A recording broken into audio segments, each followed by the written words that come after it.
ষষ্ঠ গণবিজ্ঞপ্তির আবেদনের সময় বাড়ানো নিয়ে যা জানালো সচিব। ষষ্ঠ গণবিজ্ঞপ্তির আবেদনের সময়সীমা বাড়ানো নিয়ে এখনও কোনো সিদ্ধান্ত হয়নি। প্রার্থীদের আবেদনের কোনো সমস্যা হচ্ছে না বলে আবেদনের সময় বাড়ানো নাও হতে পারে। মঙ্গলবার ৮ জুলাই বিকেলে দ্য ডেইলি ক্যাম্পাসের সাথে আলাপকালে এসব তথ্য জানা গেছে।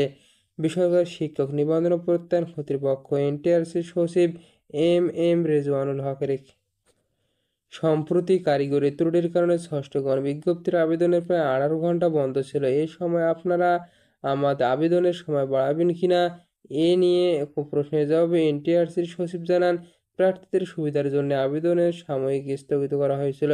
এখন সবাই আবেদন করতে পারছেন, কারো কোনো অসুবিধা হচ্ছে না। কাজেই আমাদের সময় বাড়ানোর প্রয়োজন আছে বলে আমরা মনে করি না। ভিডিওটি চলাকালীন সময় এখনও যারা আমাদের চ্যানেলটি সাবস্ক্রাইব করেনি অবশ্যই চ্যানেলটি সাবস্ক্রাইব করুন এবং পাশে থাকা বেল আইকনটি অন করে দিন। এর আগে সারা দেশের এমপিওভুক্ত বেসরকারি শিক্ষা প্রতিষ্ঠানে 1,822টি শিক্ষক নিয়োগ দেওয়ার লক্ষ্যে ষষ্ঠ গণবিজ্ঞপ্তি প্রকাশ করে বেসরকারি শিক্ষক নিবন্ধন ও প্রত্যয়ন কর্তৃপক্ষ বা এনটিআরসিএ। গত 22 জুন থেকে শুরু হওয়া এই আবেদন 10 জুলাই রাত 12টা পর্যন্ত চলার কথা রয়েছে। আবেদন ফি জমা দেওয়ার সময়সীমা নির্ধারণ করা হয়েছে 13 জুলাই পর্যন্ত। প্রকাশিত ষষ্ঠ বিজ্ঞপ্তি অনুযায়ী দেশের স্কুল, কলেজ, মাদ্রাসা, কারিগরি ও ব্যবসা ব্যবস্থাপনা শিক্ষা প্রতিষ্ঠানে মোট 1,822টি এমপিওভুক্ত শূন্য পদের শিক্ষক নিয়োগ দেওয়া হবে।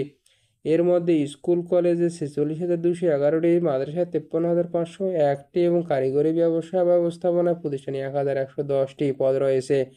আবেদনের যোগ্যতা নির্ধারণ করা হয়েছে।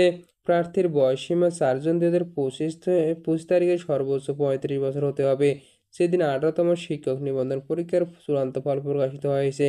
পাশাপাশি নিবন্ধন সনদের মেয়াদ ফল প্রকাশের তারিখ থেকে 3 বছরের মধ্যে থাকতে হবে। বয়স ও সনদের মেয়াদের শর্ত পূরণ না করলে প্রার্থী আবেদন করতে পারবেন না। ভিডিওটি চলাকালীন সময় এখনও যারা আমাদের চ্যানেলটি সাবস্ক্রাইব করেনি এখনই চ্যানেলটি সাবস্ক্রাইব করেন এবং পাশে থেকে বেল আইকনটি অন করে দিন। আজ ভিডিওটি এ পর্যন্তই।